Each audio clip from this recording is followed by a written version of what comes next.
Hello students, अगर आप board के स्टूडेंट्स हैं यानी कि आपने 10th और 12th क्लास में पढ़ाई स्टार्ट कर दी है और 2022 में अगर आप अपना बोर्ड का एग्ज़ाम देने जा रहे हैं तो ये सीबीएसई का नया नोटिस जो आया है उसके बारे में आपको पता होना चाहिए। क्या है नोटिस? नोटिस में आपको ये बताया है कि स्पेशल स्कीम क्या रहने वाली है आपके एग्ज़ाम से रिलेटेड। क्यों है? पहली बात इसलिए है क्योंकि बच्चों को कहीं ना कहीं दिमाग में चल रहा है कि क्या एग्जाम्स होंगे नहीं होंगे, बोर्ड के कैसे रहेंगे, जैसा पिछले साल रहा था वैसा कुछ होने वाला है, क्या होगा कुछ नहीं पता, क्या कैंसिल हो जाएंगे। तो वो सब चीज़ों को बिल्कुल सही तरीके से सीबीएसई ने कर दिया आप लोगों के लिए, प्लानिंग कर दिए प्रॉपरली।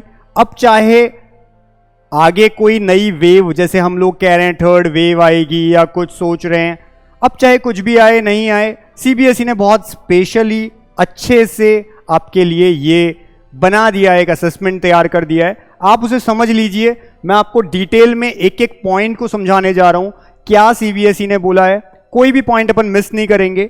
पहला ये जो पेज है इसके अंदर बस यही चीजें हैं कि क्यों जरूरत थी, ड्यू टू दिस पैंडेमिक क्या लास्ट ईयर हुआ था, इस साल कैसा चल रहा है और आगे क्या प्रॉब्लम्स आ सकती हैं जिस वजह से ये स्कीम लेकर के आए। तो ये पेज बहुत ज़्यादा इस पॉलिसी के रिलेटेड हम कह सकते हैं कि आपके इतना यूजफुल नहीं है। मेनली इसमें यही सब चीज़ें बताइए कि क्या है, क्यों है।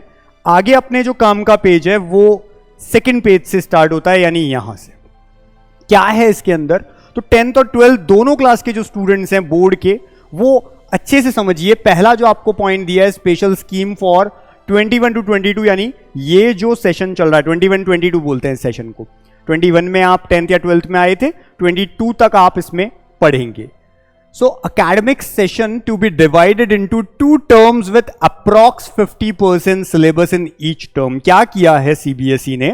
सीबीएसई ने ये कह दिया है कि अब इस साल के लिए फिलहाल 2 बार बोर्ड का एग्जाम होगा। 10th और 12th दोनों में 2-2 बार एग्जाम लिया जाएगा। एक बार नवंबर दिसंबर के टाइम पे फर्स्ट टर्म उसको नाम दिया गया है, और दूसरा फिर से यानी 22 के अंदर आएगा मार्च अप्रैल के टाइम पे, और टर्म 2 से नाम दिया जाएगा। दोनों में कुछ डिफरेंसेस रखे गए हैं, उनको भी आपको समझना है। So syllabus for the academic session 21 and 22 will be divided into 2 terms by following a systematic approach by looking into the interconnectivity of concepts and topics by the subject experts, and the board will conduct examination at the end of each term on the basis of the bifurcated syllabus। तो syllabus को divide कर दिया 50-50% approx, ऐसा नहीं है exact, approx 50%। अगर 20 chapters हैं तो 10-10 चैप्टर्स में डिवाइड कर दिया किसी भी सब्जेक्ट में। 23 चैप्टर्स हैं तो मान के चलिए एक कोई भी दोनों में से एक टर्म के अंदर 11 चैप्टर्स आ रहे हैं, एक में 12 आ रहे हैं। इस तरीके से अपन कह सकते हैं अप्रॉक्स 50% जो सिलेबस है उसे डिवाइड कर दिया है फर्स्ट टर्म और सेकेंड टर्म के अंदर। This is done to increase the probability of having a board conducted classes 10th and 12th examination at the end of the academic session। पहला पॉइंट। दूसरा क्या है? the syllabus। देखिए आगे ये कहा है the syllabus for the board examination। ये जो बोर्ड एग्जामिनेशन होगा इसका जो सिलेबस कहा है will be rationalized similar to that of the last academic session to be notified in July 2021। तो इसको ये कहा है कि भाई जो लास्ट ईयर आपको बताया गया था लगभग वैसा सा ही कुछ रैशनलाइज्ड होकर के रहेगा, यानी सिलेबस में भी हो सकता है कुछ चेंजेस हों। जैसे पिछली बार किया था, कम कर दिया था सिलेबस, वैसा कम भी कर दिया जाए और उसको भी फिर 2 पार्ट्स में डिवाइड कर दिया जाए। सिलेबस अभी बताया नहीं गया है, आगे आएगा आपका। आगे बताया है for academic transactions however schools will follow. तो ये स्कूल के लिए आगे बात है, आपके लिए नहीं है। ये सारा पॉइंट स्कूल का है। थर्ड है efforts will be made to make internal assessment practicals projects work more credible and valid. तो इसके लिए क्या किया है, आपके स्कूल्स में इंटरनल असेसमेंट्स भी होंगे बच्चों। 10th में है चाहे 12th में है, आपके एग्जाम्स होंगे कुछ तरह के, जैसे 10th क्लास वाले जो स्टूडेंट्स हैं उनके 1, 2 and 3 इस तरह के टेस्ट लिए जाएंगे। और उन टेस्ट के मार्क्स भी ऐड होंगे बोर्ड के एग्जाम्स के रिजल्ट्स के अंदर। 12th के जो स्टूडेंट्स होते हैं उनके लिए भी इसी तरह का कई सारे एग्जाम्स लिए जाएंगे, चाहे वो टॉपिक्स के बाद में, चाहे वो किसी यूनिट के बाद में कोई टेस्ट लिया जाए और उसके जो मार्क्स है उसको ऐड किया जाए। इसी तरह से प्रैक्टिकल्स भी होंगे, प्रोजेक्ट्स भी आपको दिए जाएंगे, असाइनमेंट्स भी आपको दिए जाएंगे और उन सबके जो मार्क्स हैं वो आपके इंक्लूड होंगे आपके बोर्ड के रिजल्ट के अंदर। आगे क्या कहा है, details of curriculum transaction.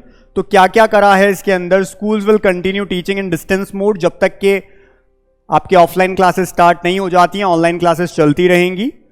Classes 9th and 10th, पहले अपन 9th 10th की बात कर रहे हैं। 9th 10th में क्या बोला है, internal assessment through out the year irrespective of term 1 and 2। 1 and 2 term तो होगी, जो एग्जाम होने वाला है वो तो होगा, उसके अलावा भी आपको इंटरनल असेसमेंट में क्या मिलेगा, 3 पीरियोडिक टेस्ट्स। ये बात अपन 9th और 10th क्लास के लिए कर रहे हैं, ठीक है, 9th वाले स्टूडेंट्स के लिए भी और 10th वाले स्टूडेंट्स के लिए भी। तो 9th 10th के स्टूडेंट्स के लिए क्या है, 3 पीरियोडिक टेस्ट्स हैं। Student enrichment, portfolio and practical work, speaking, listening activities, project, इन सब तरह की एक्टिविटीज आपसे करवाई जाएंगी और उनके मार्क्स आपको यहां पर दिए जाएंगे। इसी तरीके से 11th एंड 12th क्लास के जो स्टूडेंट्स हैं उनके लिए क्या है, इंटरनल असेसमेंट उनका डिफरेंट है, would include end of topic और यूनिट टेस्ट। जैसा अभी मैंने आपको बताया, या तो टॉपिक एंड होने के या जो यूनिट है उसके एंड होने के बाद टेस्ट लिया जाएगा।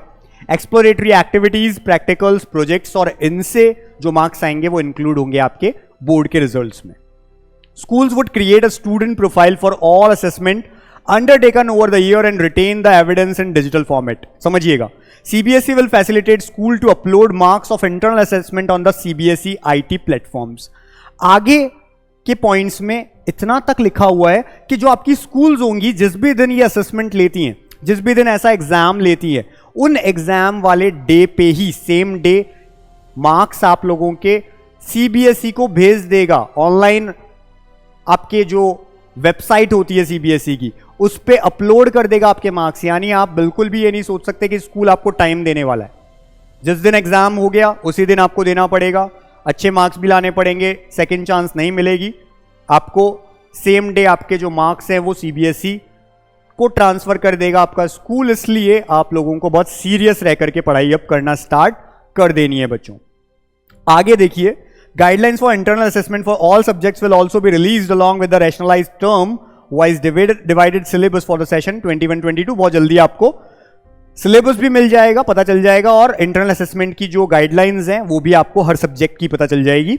The board would also provide additional resources like sample assessments, यानी बोर्ड जो है CBSE बोर्ड आपको सैंपल असेसमेंट्स भी प्रोवाइड करवाएगा, जिससे आप पहचान पाएं कि कैसा और क्या पढ़ने वाले हैं हम, कैसा टेस्ट आने वाला है, क्या क्या हम लोगों से पूछा जाएगा।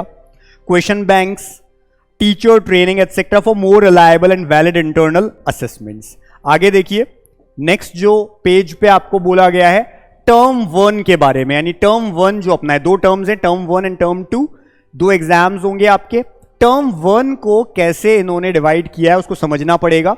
Eight the end of the first term the board will organise term 1 examination in a flexible schedule to be conducted between November to December 2021 with a window period of 4 to 8 weeks. Schools को 4 to 8 weeks का time दिया जाएगा।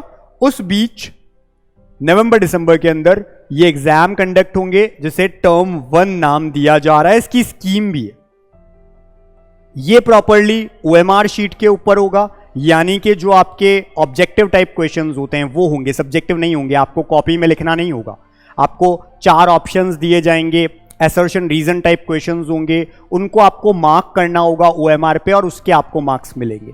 तो with a window period of 4 to 8 weeks for schools situated in different parts of country and abroad, dates for conduct of examination will be notified subsequently. The question paper will have multiple choice questions, यानी MCQ होंगे, including case based MCQ। इसमें आपको case based MCQ भी मिलने वाले हैं बच्चों, और MCQ on assertion reasoning type. क्या होता है इसमें, एक assertion लिखते हैं, एक उसका रीजन लिखते हैं, और फिर नीचे 4 ऑप्शंस होते हैं कि क्या assertion और रीजन दोनों करेक्ट है, क्या रीजन जो है वो assertion का सही एक्सप्लेनेशन है, क्या रीजन करेक्ट लिखा है लेकिन एक्सप्लेनेशन सही नहीं है असर्शन का, या बिल्कुल गलत है, दोनों ही। इस तरह के ऑप्शंस मिलते हैं, लेकिन हमको तब क्लियर होता है जब हमने एनसीईआरटी से दोनों लाइंस अच्छे से पढ़ी हो, वो असर्शन की लाइन भी और रीजन की लाइन भी। अगर हमने ये नहीं पढ़ा है तो फिर हमसे प्रॉब्लम हो जाएगी। इसलिए असर्शन रीजन टाइप के जो क्वेश्चंस हैं वो भी आपको प्रैक्टिस करने हैं, अच्छे से प्रैक्टिस करने हैं, तब आपको अच्छे मार्क्स मिलेंगे। Duration of test will be 90 minutes, याद रखिएगा 90 मिनट्स का ये टेस्ट होगा, and it will cover only the rationalise syllabus. जो भी सिलेबस रहेगा आपका टर्म 1 का वही आएगा, केवल अप्रॉक्स 50% जो भी रहने वाला है सिलेबस आपको बता देंगे। Question papers will be send by the CBSE, तो सीबीएसई जो है वो स्कूल्स को क्वेश्चन पेपर सेंड करेगा, और मार्किंग स्कीम भी बताएगा कैसे क्या रहेगी। अभी यहां पे नहीं बताया है कितने मार्क्स का होगा, केवल ये कहा है 90 मिनट्स का होगा। The exams will be conducted under the supervision of external centre superintendents and observers. तो आपकी स्कूल में ऐसा नहीं है कि आपके टीचर्स आपका एग्जाम लेंगे, नहीं, आपके स्कूल में भी इन्विजिलेटर्स आएंगे, बाहर से आएंगे, और वो आपका एग्जाम लेंगे। इसलिए प्रॉपरली सीरियसली अपने को एग्जाम देना होगा। The responses of students will be captured on OMR sheets which after scanning may be directly uploaded at CBSE portal or alternately may be evaluated and marks obtained will be uploaded by the schools on the very same day। तो ये क्या कहा है इन्होंने कहा है कि जो आपकी OMR होगी उसे या तो सीधा स्कैन करने के लिए बोलेगा CBSE, जिससे कोई गलती ना हो, कोई प्रॉब्लम ना हो, सीधा स्कूल अपलोड कर देगा और CBSE के वहां पर मार्क्स आपके कैलकुलेट हो जाएंगे। या फिर स्कूल को कहा जाएगा कि आप पहले टेस्ट ले OMR पे, उसके बाद में मार्क्स कैलकुलेट करें और उस मार्क्स को सीबीएसई की वेबसाइट पे सेम डे अपलोड कर दे। लेकिन ये दोनों काम सेम डे ही होंगे, इसलिए जिस दिन भी आपका टेस्ट होगा उसी दिन आपको अच्छे से टेस्ट देना है। बाद में कर लेंगे नहीं चलेगा ऐसा। आगे लिखा है the final direction in this regard will be conveyed. तो आगे ये और इसकी डिटेल आपकी स्कूल्स को दे दी जाएगी। मार्क्स ऑफ टर्म 1 एग्जामिनेशन वो आपका जो होगा वो फाइनल एग्जाम्स के साथ में मर्ज होगा।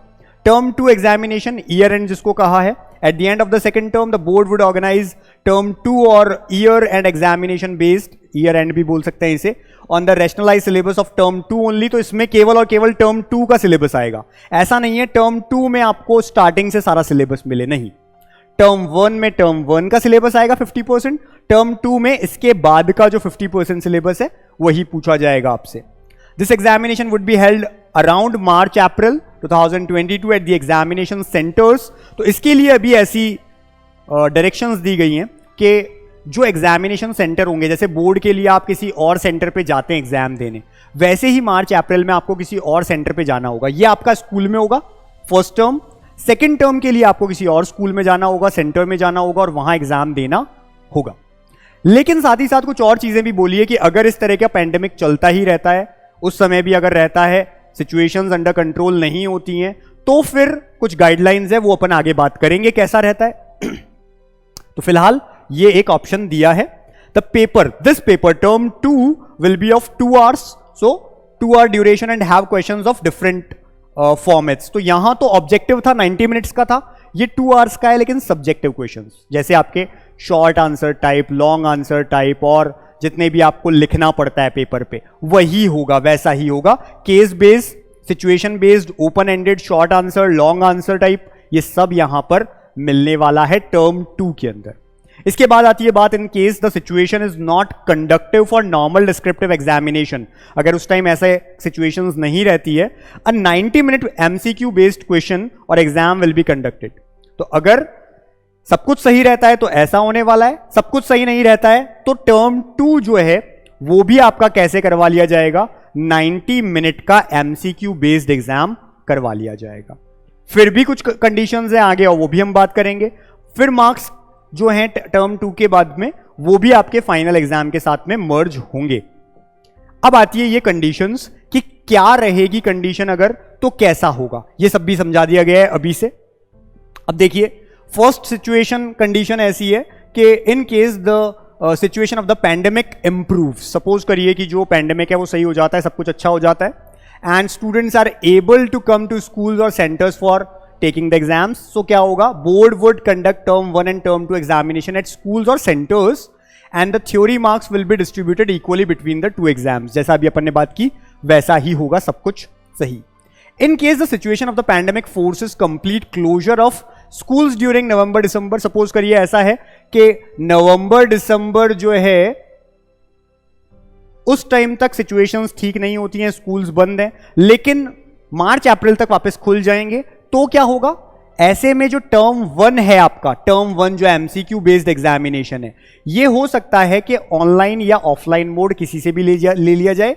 हो सकता है ऑनलाइन मोड ही हो जाए, हो सकता है कि आपको अपने OMR भरनी हो और उसके बाद में सबमिट करवानी हो, स्कूल आकर के भेजनी हो तो।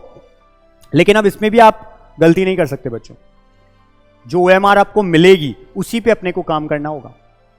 हो सकता है आपको स्कूल से OMR कलेक्ट करने के लिए कहा जाए और आप कलेक्ट करके घर पे लाएं, भर ले, लेकिन गलती हुई तो उसके बाद OMR चेंज नहीं होगी। इसलिए आप अच्छे से प्रिपेयर्ड रहें, ये नहीं सोचे कि हम चीटिंग वेटिंग कर लेंगे, नहीं भाई, चीटिंग से बिल्कुल दूर रहिएगा, पढ़ाई पे ध्यान दीजिए अपनी। आगे लिखा हुआ है the weightage of this exam for the final score would be reduced and weightage of term 2 exams will be increase. अगर ऐसा रहता है तो अगर ऑनलाइन होता है ये एग्जाम तो इसका वेटेज कम कर दिया जाएगा, और सेकंड जो आपका जहां सेंटर में होगा, स्कूल्स में होगा, सिचुएशन सही होने के बाद उसके वेटेज को इंक्रीज कर दिया जाएगा, ये पॉइंट लिखा हुआ है। थर्ड केस क्या है? In case the situation of the pandemic forces complete closure रहता है दोनों में, ठीक है, मार्च अप्रैल में भी, but term 1 exams are held at schools और सेंटर्स। यानी मार्च अप्रैल के टाइम तो प्रॉब्लम आ गई 22 में, लेकिन अभी जो टर्म 1 होने वाला है वो आपका सही से कंडक्ट हो जाए, अगर स्कूलें खुल जाए तो क्या होगा? Result will be based on the performance of student on term 1 MCQ based examination and internal assessment. The weightage of marks of term 1 examination conducted by the board will be increased to provide year end result of candidate. यानी आप term 1 को बहुत seriously लेना बच्चों। अगर term 1 के time सब कुछ सही रहा लेकिन टर्म 2 के टाइम पे प्रॉब्लम्स आ गई, वापस पैंडेमिक हो गया है, कोई ऐसी दिक्कत हो गई, तो ऐसे में टर्म 1 के जो आपके मार्क्स हैं वही ऐड हो जाएंगे विथ इंटरनल असेसमेंट बस, और आपके बोर्ड का फाइनल रिजल्ट आ जाएगा। टर्म 2 होना ही नहीं होगा। अगर आप ये सोच के बैठे रहें कि टर्म 2 में बहुत अच्छा परफॉर्म करेंगे और वो होता ही नहीं है तो आपको बहुत प्रॉब्लम हो जाएगी। इसलिए दोनों ही एग्जाम सीरियसली अपने को तैयार करने, अभी से प्रिपरेशन स्टार्ट कर देनी है। लास्ट केस है, in case the situation of the pandemic forces complete closure of school and board conducted term 1 and 2, दोनों ही अगर टाइम पे बंद रहे, कोई दोनों ही एग्जाम पॉसिबल नहीं है, तो क्या होगा? अब are taken by the candidates from home, तो घर से लिया जाएगा। कैसे? Results would be computed on the basis of the internal assessment, जो भी इंटरनल असेसमेंट होंगे आपके, प्रैक्टिकल होंगे, प्रोजेक्ट वर्क होंगे, and theory marks of term 1 and 2 exams taken by the candidate from home. अगर प्रॉब्लम्स रही, ठीक नहीं रहा सब कुछ, तो घर से आपके ये एग्जाम कंडक्ट करवाए जाएंगे और आपका जितने भी इंटरनल असेसमेंट, प्रैक्टिकल, प्रोजेक्ट्स के मार्क्स हैं वो इंक्लूड करके फाइनल आपका जो भी रिजल्ट बनेगा वो आएगा। ये सारा एक कंप्लीट नोटिस है सीबीएसई का, अच्छे से आपने समझा। कंप्लीट इसका अगर हम तोड़ कहें तो यही है कि बच्चों पढ़ना आपको अच्छे से, अभी तक पढ़ाई स्टार्ट नहीं की है तो पढ़ाई स्टार्ट कर दीजिए। अभी भी नवंबर दिसंबर तक का आपके पास टाइम है फर्स्ट टर्म में, इस बीच में केवल 50% ही सिलेबस आएगा, तो आप अच्छे से पढ़िए और सीरियसली टेस्ट को दीजिए, तब जाकर के आपके मार्क्स जो हैं बोर्ड में बहुत अच्छे आ सकते हैं। तो प्रिपेयर कीजिए। किसी तरह की कोई प्रॉब्लम हो इससे रिलेटेड, नोटिस से कोई डाउट, तो आप कमेंट सेक्शन में हमसे पूछ सकते हैं। Thank you.